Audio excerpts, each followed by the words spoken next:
ಎಲ್ಲ ವೀಕ್ಷಕ ಪ್ರಭುಗಳಿಗೂ ಹೃದಯಪೂರ್ವಕವಾದಂತಹ ನಮಸ್ಕಾರಗಳು, ಹಾಗೇನೆ ಸ್ವಾಗತ. ಮೊದಲನೇ ಬಾರಿಗೆ ನಮ್ಮ ವಿಡಿಯೋ ನೋಡುತ್ತಿರುವಂತಹವರು ಸಬ್ಸ್ಕ್ರೈಬ್ ಮಾಡಿಕೊಂಡು ಹಾಲ್ ಬಟನ್ ಒತ್ತಿ ಲೈಕ್ ಮಾಡಿ ಶೇರ್ ಮಾಡಬೇಕು ಅಂತ ಕೇಳ್ಕೊಂತ, ಶ್ರೀ ಘಾಟಿ ಸುಬ್ರಹ್ಮಣ್ಯ ಕ್ಷೇತ್ರದಲ್ಲಿ ಮುದ್ದು ನಾಗಮ್ಮ ಅನ್ನುವಂತಹ ಒಂದು ಸ್ಥಳ ಇದೆ.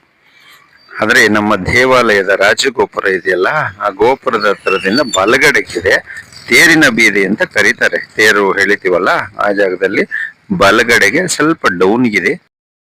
ಸ್ತ್ರೀ ಭಕ್ತಾದಿಗಳು ಹೆಚ್ಚು ಅಲ್ಲಿ ಬಾಗಿನ ಅರ್ಪಿಸುವಂಥದ್ದು, ಹಣ್ಣು ಕಾಯಿ ತಗೊಂಡೋಗಿ ಪೂಜೆ ಮಾಡ್ಕೊಂಡ್ ಬರುವಂಥದ್ದು, ಮತ್ತೆ ಅಲ್ಲಿ ಹಾಲು ಅರ್ಪಿಸಿ ಭಕ್ತಿಯಿಂದ ಕೇಳ್ಕೊಂಡು, ಮತ್ತೆ ಕೆಲವರಿಗೆ ಮದುವೆಯಲ್ಲಿ ವಿಳಂಬ ಆಗುವಂಥದ್ದು, ಮದುವೆ ಸೆಟ್ ಆಗೋದು ಮತ್ತೆ ಕಿತ್ತೋಗುವಂಥದ್ದು, ಪದೇ ಪದೇ ಆಪರೇಷನ್ ಆಗುವಂಥದ್ದು, ಚರ್ಮ ರೋಗಕ್ಕೆ ಸಂಬಂಧಿಸಿದಂಥ ಕಾಯಿಲೆಗಳು, ರಾಹು ಕೇತುಗೆ ಸಂಬಂಧಿಸಿದಂಥ ಕಾಯಿಲೆಗಳು, ಈ ರೀತಿ ಎಲ್ಲ ಸಮಸ್ಯೆಗಳನ್ನ ನಾಗಮ್ಮನ ಹತ್ರ ಹರಕೆ ಮಾಡಿಕೊಂಡು ಹೋಗಿ ಅವರ ಹರಕೆ ಈಡೇರಿದ ಮೇಲೆ ಬಂದು ಅಲ್ಲಿ ಪೂಜೆ ಮಾಡ್ಕೊಂಡು ಹೋಗುವಂಥದ್ದು ಪದ್ಧತಿ.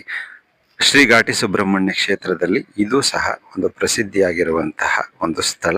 ಇದು ಮೊದಲಿಂದನೂ ಇದು ಆಚರಣೆಯಲ್ಲಿ ಇದೆ. ಈ ಸ್ಥಳ ಎಲ್ಲ ಕಡೆ ನಾಗರಕಲ್ಲಿದೆ, ಇಲ್ಲೂ ಸಹ ವಿಶೇಷವಾಗಿ ನಾಗರಕಲ್ಲಿಗೆ ಪೂಜೆ ಮಾಡ್ತಾರೆ.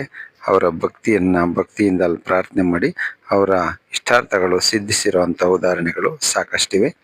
ಮುಂದಿನ ವಿಡಿಯೋದಲ್ಲಿ ಮತ್ತಷ್ಟು ಮಾಹಿತಿಯನ್ನ ಶ್ರೀ ಕ್ಷೇತ್ರದ ಬಗ್ಗೆ ತಿಳಿದುಕೊಳ್ಳೋಣ. ಇಲ್ಲಿವರೆಗೂ ನಮ್ಮ ವಿಡಿಯೋ ನೋಡಿದ ಎಲ್ಲರಿಗೂ ಧನ್ಯವಾದಗಳು. ಜೈ ಹಿಂದ್, ಜೈ ಕರ್ನಾಟಕ ಮಾತೆ.